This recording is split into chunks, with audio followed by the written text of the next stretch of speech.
Lyles and Kishane Thompson were never supposed to be rivals. One was already a world champion with a charismatic flair and a legacy on the line. The other was a rising Jamaican talent, quiet but electric, still shaping his identity on the global stage. But when they clashed in Paris at the 2024 Olympic Games, separated by just 0.005 of a second, it was clear a new sprinting war had begun. Lyles won that race, clocking 9.784 to Thompson's 9.789. It was a photo finish, a race so close even Lyles turned to Thompson and said, "I think you got that one," before the scoreboard confirmed otherwise. That moment didn't just decide Olympic gold, it sparked a rivalry that would dominate sprinting headlines into 2025. By the time the 2025 season opened, Thompson was on fire. He shattered expectations at the Jamaican Championships, running 9.75 seconds, one of the fastest 100 meters times the world had seen.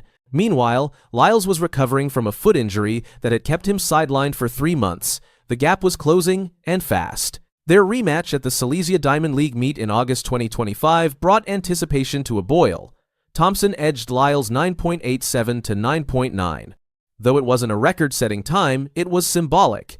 Thompson had taken down the reigning Olympic champ, and the message was clear: the tables were turning. After the race, Lyles kept his confidence. "I needed to see a sub-10. I needed to see winning, beating people," he said.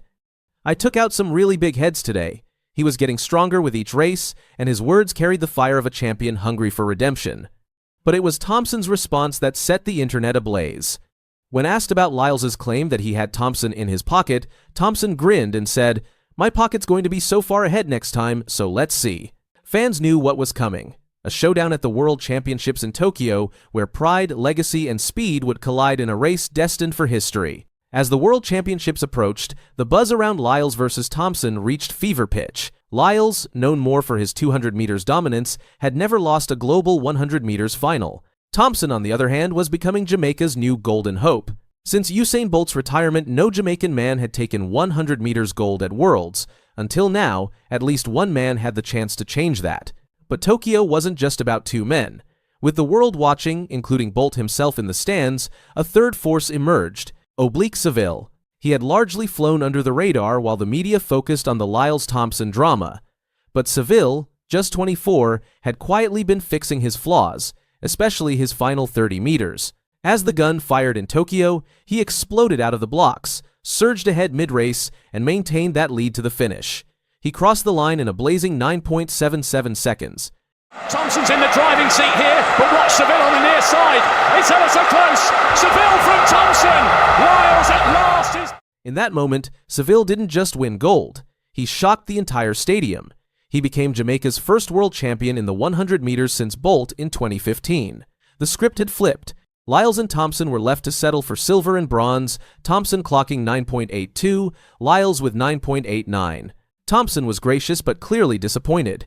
He acknowledged the toll of a long season filled with more races than ever before. "This was a new type of season for me," he said. "I have all that battle experience. It helped me to see who I really am." For Lyles, bronze was a personal victory in disguise. After an injury-marred year, he had pushed through, improved every round, and saved his best for last. "Even in the final, I was able to run my season's best, and I will never be disappointed with that." But the rivalry? It wasn't over, not even close. Just days before the Tokyo race, Lyles had reignited the war of words, doubling down on his "in my pocket" comment. Thompson, never one to flinch, clapped back with confidence. The competitive tension between them was no longer just about medals. It was about respect, about legacy, and about the pride of two sprinting powerhouses, Team USA and Team Jamaica. The media played their part. This wasn't just a race, it was the next chapter of a decades-old sprinting feud that had captivated track fans. Now, it was Lyles versus Thompson, and suddenly, Seville was right there too, complicating everything. What makes this rivalry so fascinating isn't just the speed, it's the contrast. Lyles, outgoing, media-savvy, and full of flair. Thompson, more reserved but coldly focused. Lyles thrives under pressure, often saving his best for finals.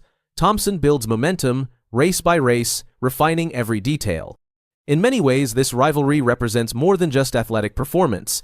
It's a cultural battle between two sprinting legacies, America's swagger and showmanship versus Jamaica's quiet dominance and precision. Every quote, every heat, every final now carries layers of meaning. For younger athletes coming up behind them, Lyles and Thompson are more than rivals. They are symbols of what it means to compete with heart, pride, and purpose in the modern era of track and field. The 2025 season has become the most unpredictable in years. With Lyles regaining his rhythm and Thompson hungrier than ever, every race feels like a potential plot twist. And we're not done! Each of them has something to prove. For Lyles, it's about cementing his place among sprinting greats and showing that his Olympic win wasn't a fluke. For Thompson, it's about finally claiming gold on the biggest stage and becoming the new face of Jamaican sprinting. Even Kenny Bednarek, the U.S. 100 meters champ, remains a wild card. After winning the U.S. title in 9.79, he struggled to keep up in Silesia, finishing third behind Thompson and Lyles. But with more time to rest and refocus, Bednarek could easily re-enter the conversation. One thing's for sure, the 100 meters dash isn't just about who crosses the line first anymore. It's about strategy, mind games, momentum, and who can hold their nerve when it matters most. What sets this rivalry apart from the rest is the sheer unpredictability of each race. No one is dominating every meet. Every time they line up, it feels like anything could happen. And that kind of uncertainty is exactly what fans live for. It's not just sport, it's drama, it's emotion, it's theater at 30 miles per hour.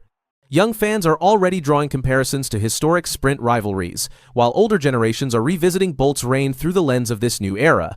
The stakes are higher, the personalities bigger, and the speed, blistering. This is sprinting in its most raw and exciting form. The next few races will reveal a lot, but if this season has taught us anything, it's that the sprinting crown is no longer a one-man show. It's a war, and the battlefield is just getting started. Whether you're Team Lyles or Team Thompson, one thing is certain, this legendary rivalry just erupted to a whole new level.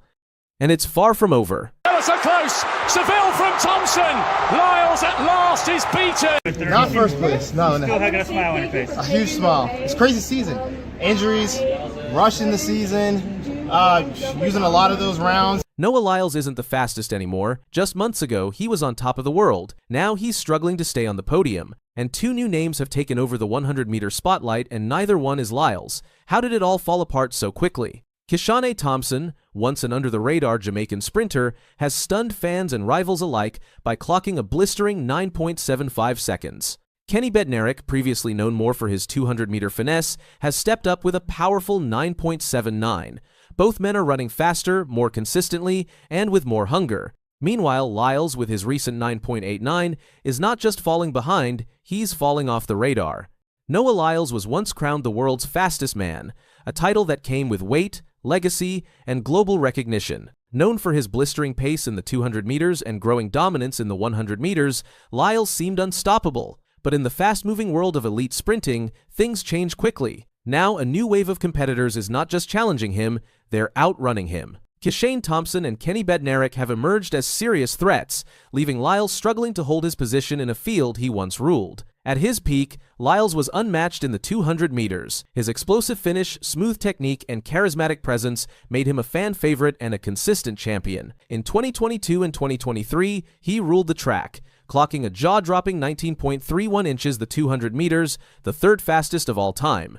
He also began focusing seriously on the 100 meters, aiming to become the undisputed sprint king. That ambition paid off at the Paris 2024 Olympics, where Lyles claimed gold in the 100 meters with a 9.79, narrowly beating out Jamaica's Kishane Thompson by just 0.005 of a second. It was a defining moment, a peak that placed him at the pinnacle of world sprinting. But 2025 told a different story. The competition caught up and in some cases blew past him. Kishane Thompson, relatively unknown just a couple of years ago, exploded into the spotlight. His run of 9.75 at the Jamaican Championships wasn't just the fastest time of the season, it was one of the fastest in history. Thompson backed that up with consistent sub-9. 90 performances throughout the Diamond League circuit, proving he's not a one-race wonder. His wins in Silesia and Prefontaine showed he's capable of dominating on multiple stages. Thompson's rise is not just a story of raw speed.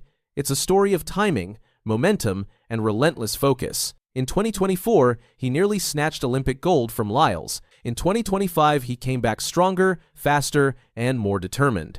His 9.75 placed him among the top sprinters in history, and his ability to win under pressure is quickly making him the new favorite in the 100-meter world. Then there's Kenny Bednarek. Unlike Thompson, Bednarek is no surprise contender. He's been steadily improving, especially in the 200 meters, where he's already proven himself with Olympic and world medals. But in 2025, Bednarek took a significant leap in the 100 meters. His performance at the U.S. Championships stunned the field. He clocked a 9.79, equaling Lyles' Olympic winning time. Even more impressive, he did it despite cramping up mid-race. That kind of grit speaks volumes. The dynamic between Bednarek and Lyles is also becoming one of the most talked about rivalries in track and field. After Bednarek beat Lyles in the 200 meters at the U.S. Championships, tensions flared. Lyles pushed Bednarek at the finish line, a moment that sparked headlines and speculation about internal team friction. Bednarek later said he had no bad blood, but the gesture said plenty. It's not just about who's fastest anymore, it's about pride, ego, and legacy. Meanwhile, Lyles has been trying to maintain his footing. His best 100-meter time this year is 9.89, a solid number by most standards, but not enough in today's hyper-competitive environment. In a season where others are running 9.75 and 9.79 consistently, a 9.89 puts you in the middle of the pack. At the 2025 World Championships in Tokyo, Lyles managed to secure bronze in the 100 meters, but the gap was clear. Seville won gold with 9.77. Thompson took silver at 9.82, and Lyles' 9.89 wasn't enough to defend his status. That race might have marked the turning point. It wasn't just that Lyles lost, it was how decisively he was beaten. The confidence he once exuded has been replaced with a more cautious demeanor. His starts have been slower, his finishes less explosive, and his control over the race diminished. For a man who once claimed he'd go down as the greatest ever, the slip has been both swift and painful. But this isn't just about numbers on a stopwatch. It's about perception. Once you start losing races, the narrative shifts. Sponsors start wondering, fans start questioning, and rivals smell blood. Lyles now finds himself in the unfamiliar position of having to prove he still belongs at the top. His 200-meter dominance remains, but even that is under pressure as younger sprinters improve. To get back on top, Lyles needs to adjust fast. His starts have been inconsistent, often putting him at a disadvantage by the 30-meter mark. His top-end speed is still elite, but it's no longer enough to rescue him from a slow launch. Technically, he has to fine-tune his acceleration phase and clean up his transition to top speed. Mentally, he needs to rediscover the confidence that fueled his golden runs in 2022 and 2024. The challenge isn't just physical or technical,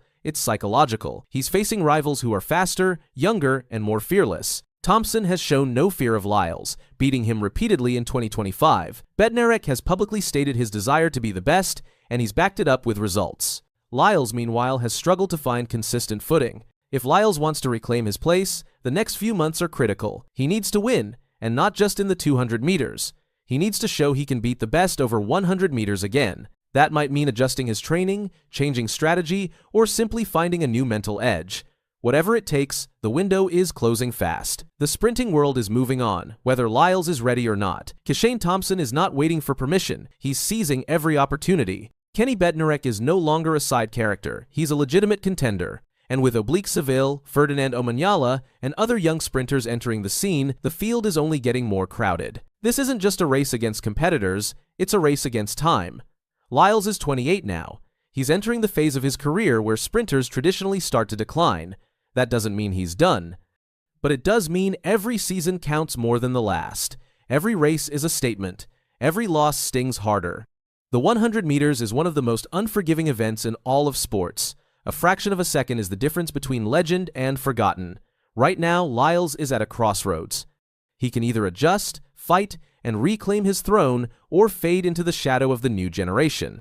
Fans still believe in him. His charisma, work ethic, and past triumphs have built a loyal following. But belief alone doesn't win races. Performance does. And in 2025, the performance gap is growing. Lyles has always thrived on challenges. He talks openly about chasing greatness, about wanting to be remembered as one of the best to ever do it. That fire is still there. But now he has to back it up. In the most competitive 100-meter field in years, can he do it? Can he close the gap on Thompson, outlast Bednarek, and silence the doubters? The answer will define his legacy. Because in sprinting, you're only as good as your last race. And right now, the race is wide open. I'm gonna do it, watch! I'm gonna do it! And everybody just like, okay, let's get a load of this guy. So when it does finally happen and you've, gotten the medal, it's like, wow, I wasn't crazy.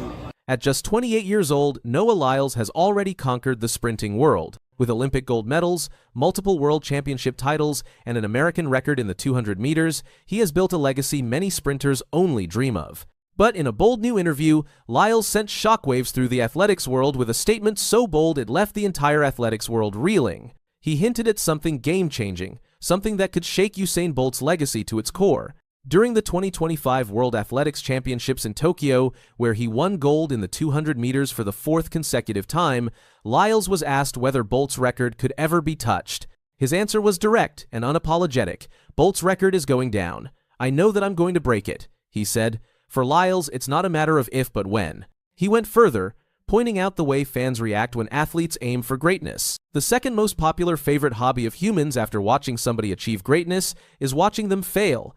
People love to watch people fail. They just do.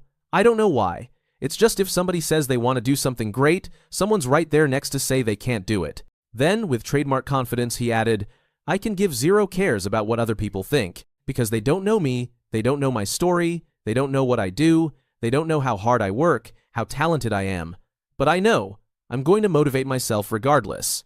I'm going to win regardless. I didn't need a rival at Worlds to run 19.3 because there was nobody close to me when that happened." This statement wasn't just bravado, it was a declaration of intent from the reigning king of sprinting. Usain Bolt's 200 meters world record of 19.19 seconds, set in Berlin in 2009, has stood untouched for more than 15 years. Bolt himself called that race the perfect blend of execution, speed, and power. Since then, countless sprinters have tried to get close. Most haven't even breached the 19.5 barrier. But Noah Lyles is different. In 2022, at the World Championships in Eugene, Oregon, he ran 19.31 seconds, breaking Michael Johnson's long-standing American record and becoming the third fastest man in history over 200 meters. In that race, he pulled away from the field with such dominance that it reminded fans of Bolt's prime. That 19.31 was just 0.12 seconds shy of Bolt's record, a blink in sprinting terms. What makes Lyles' claim believable is not just his speed, but his consistency. He has broken 20 seconds in the 200 meters dozens of times, including into headwinds that would slow most sprinters significantly. His ability to replicate fast times under any condition proves that 19.1 is not just wishful thinking, it's within reach. Noah Lyles' journey to this point has been anything but easy. Born in Gainesville, Florida in 1997, he grew up battling asthma and started out in gymnastics before switching to track and field at 12. Alongside his younger brother Josephus, he dreamed of competing at the Olympics after watching the 2012 Games on TV. By high school, Lyles was already breaking records. At the 2016 U.S. Olympic trials, he ran 20.09 seconds in the 200 meters, breaking a 1-year-old national high school record. Though he narrowly missed making the Olympic team, he qualified for the World U-20 Championships, where he won double gold in the 100 meters and 4x100m relay. Turning professional that same year with Adidas, Lyles quickly rose through the ranks. By 2019, he was a world champion in the 200 meters and 4x100m relay. In 2022, he cemented himself as America's fastest over 200 meters by smashing Johnson's record. And in 2023, he achieved the sprint treble at the World Championships in Budapest, winning the 100 meters, 200 meters, and 4x100m relay. Now, with 8 World Championship gold medals and an Olympic 100 meters title from Paris 2024, Lyles stands as the most dominant sprinter since Bolt. It's impossible to talk about Noah Lyles without mentioning Usain Bolt. The Jamaican legend revolutionized sprinting with his world records of 9.58 inches, the 100 meters, and 19.19 inches, the 200 meters. His charisma and dominance turned him into a global icon. But Lyles is carving his own path. While Bolt was known for his towering 6'5" frame and long stride, Lyles at 5'11" relies more on explosive turnover and relentless drive phases. Where Bolt often started slow and finished with a devastating kick, Lyles combines sharp acceleration with top-end speed that holds steady all the way through the line. The parallels between the two are striking. Both broke national records, both achieved global titles before the age of 23, and both embraced showmanship on and off the track. Yet what sets them apart is their era. Bolt's dominance came when the sprint field was transitioning, while Lyles faces a new generation of hungry talents like Lyles and Kishane Thompson, and Oblique Seville, all pushing him to go faster. Breaking 19.19 requires perfection. Every phase of the race, reaction time, drive, transition, and speed endurance must align. but Lyles has shown glimpses of that perfection.